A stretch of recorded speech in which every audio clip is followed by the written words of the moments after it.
Hello and good afternoon. My name is Maria Bana. Welcome to my SPC 4445U02 project. I plan to go over the findings of the questionnaires I filled out at the end of each chapter of the textbook and reveal what type of leader I am during this presentation. We'll go over my manifesto as well as some research I did on two major sources. And finally, we'll cover my training plan, which will help me work on both my weaknesses and my strengths. Broad themes.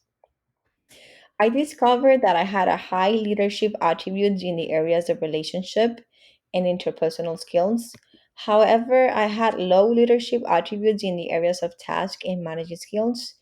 These results helped me realize that I obviously needed to work on my managing skills. The next section consists of my sources of research. The first article, The Power of Vulnerability by Catalina Popescu, helped me understand that vulnerability and leadership can coexist and that vulnerability can contribute to leadership potential.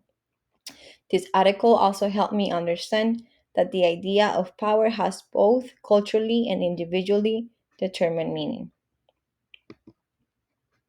The second source, Standing in the Freezing Rain, helped me understand the definition, importance, and consequences of an ethic of human compassion within the context of organizations. This article helped me gain insight into balancing the need for deliberate action to help each individual with the need for deliberate action to regulate all individuals. Last but not least, thanks to this source, I was able to understand the complexity of maintaining the highest level of integrity in the workplace and in one's career. My manifesto overview. We're gonna go over each point. First, let's explain leadership. Leadership explained. What is the definition of leadership? This is a question that has vexed academics for decades. More than 100 definitions of leadership have been identified. Despite these many definitions, most people recognize a few notions as effectively expressing what it means to be a leader.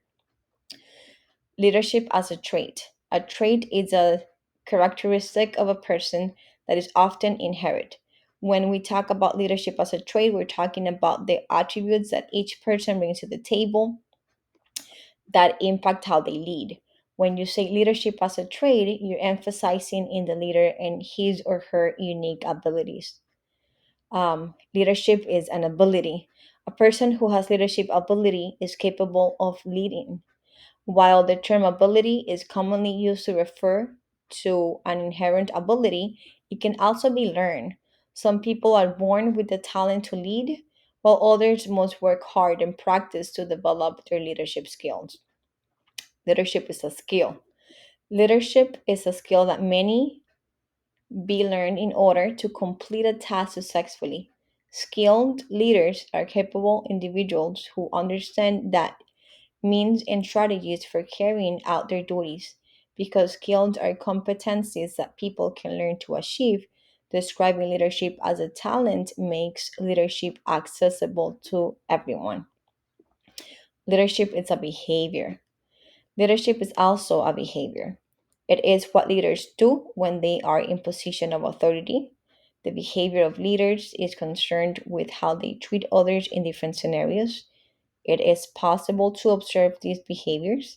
We can witness someone's leadership behavior when they are in charge. Leadership is a relationship. This method emphasizes that leadership is a two-way street. It's concentrated on communication between leaders and followers rather than the leader's unique attributes for their perspective. A leader influences and is influenced by his or her followers, and both the leader and the followers. Leadership is an influence process. This perspective implies that leadership is an interactive event between the leader and the followers, rather than a trait or an ability. Because leaders have an impact on their followers, influence is essential to the leadership process. Leaders focus their efforts on persuading people to work together to achieve a common goal. training plan. Is that next slide?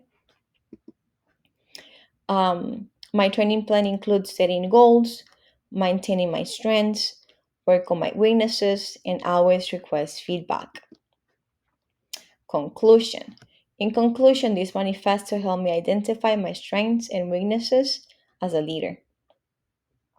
This project provided me with clarification and a plan to keep improving my leadership skills.